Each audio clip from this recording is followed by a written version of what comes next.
changed my Instagram is because I'm not tenured yet, and my students are trying to follow me on Instagram. So I had to change Raffi Froundjian to Raffi Baker. So that's first off, thank you to the Armenian Power Hour for having me today. I'll start by saying that I always kind of felt like the black sheep of my family, mostly because I can't speak Armenian. But before that, I'm a musician. And my mom and my dad and my sister are all visual artists. I can't draw anything except for a treble clef and like a half note rest. And I know that that's an art, but it is different. But back to the not speaking Armenian thing, that always bothered me. And you know, I grew up going to Holy Martyrs Armenian Day School for a little bit. I went until I was finished with kindergarten. I went from being on a mini school bus with about 7 students on that bus, all speaking Armenian, wearing uniforms, to a bus of 30, a full-size school bus, 30 students wearing t-shirts, jeans, and Converse, listening to the Ramones. And you know, little did I know at the time that that was the best decision that my mom could have ever made for me.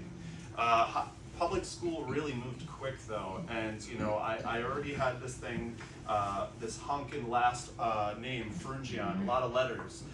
It actually went all the way to my shoulders on my lacrosse uniform. I had to figure out a way to kind of fit in with this more American culture. And so, yeah, public school moved really quick. People spoke quickly. They didn't know the first thing about being Armenian. They didn't know what Armenian was. They knew what lacrosse was. They played lacrosse. And I did play lacrosse for a little bit, but where I really found myself was the orchestra program in my school. I eventually started playing the cello. I started playing the drums in the drum line. And you know, I was a very qualified Armenian from a very young age. At about 10 years old, I was ordained to be a tibir, which is the acolyte in the Armenian Orthodox Church. The Armenian Orthodox Church every Sunday has the Badarak service, which is about 3 hours long. So I stood on my feet for a solid 3 hours every single Sunday. And when I was ordained, the Suparzan, which my sister said in her story, that is just translated for bishop. We have bishops. And he cut the shape of a cross in my hair, actually. So it was very legit. We had robes and everything. It was a real thing. One thing that I passively did when I was holding the candle was listen to a lot of the music. And, you know, eventually when I was in school, I had to, you know, I met a lot of my close friends. I started playing an orchestra, drumline. I actually did go to a youth group called Campus Life. I started going to a non-denominational church for a little while because I didn't feel like the Armenian church was really making me feel like I really had a place there. It was mostly because of the not speaking Armenian part. And so for a good long while, I was playing in hardcore bands with a lot of my friends that I met at the youth group. But I felt that for a good long while, the youth group was kind of like stripping me of my culture a little bit. I kind of decided to just put the whole Armenian thing in a box and kind of just throw it to the side. I also kind of thought that the language itself just sounded angry. Like even if somebody was saying like, you know, something nice to you, I thought they were like pissed off at me and saying something really mean. I mean, like the word for zoo, Z-O-O, is Gentanaparagambachas, which means like the garden where like the animals reside or something like that. And also when I was going on mission trips at the other church, you know, I had some family members that were kind of upset that I was going to a different church. I kind of felt like I was a traitor on one side and I wasn't Armenian enough. So where do I exist? You know? And so one day I went to Holy Martyrs for a church service. I was with my mom, my dad, my sister, my now brother-in-law Justin, and we were sitting at a pew in Holy Martyrs, and it's where my mom's parents had a plaque on one of the pews. So we were sitting there. It was a very familiar place.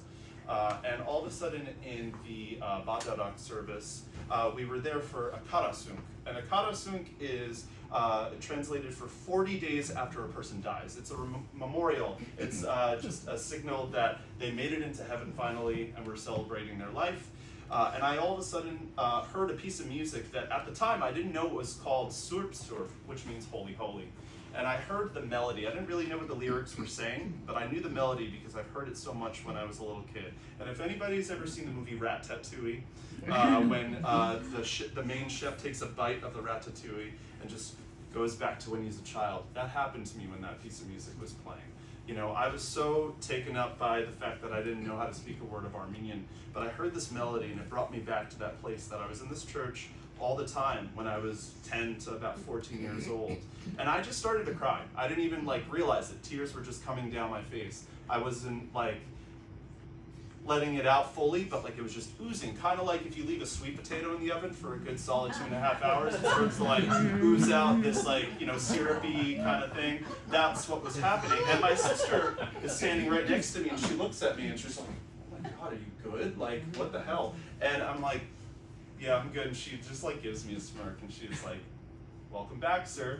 And so from that moment on, I just felt a real sense of security being Armenian. And right after that, everything just started happening. Anoush got engaged to Justin. I can't even see Justin. Hello. Where are you at? Okay, yeah, Justin is my brother-in-law, and he is my godson.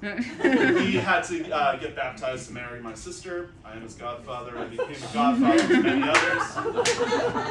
Yep. I also played Armenian music at my sister's wedding. So now at this point, the sky's the limit, really, with all of that. But even though I still like can't really speak Armenian that well, like I could hear certain words. I know when my mom is telling somebody else that her son is feeling really upset about something because I've heard it so many times. I can find bits and pieces and put it together. But still, even though I still can't really understand the language. It's a melody that I've known all along. Thank you so much.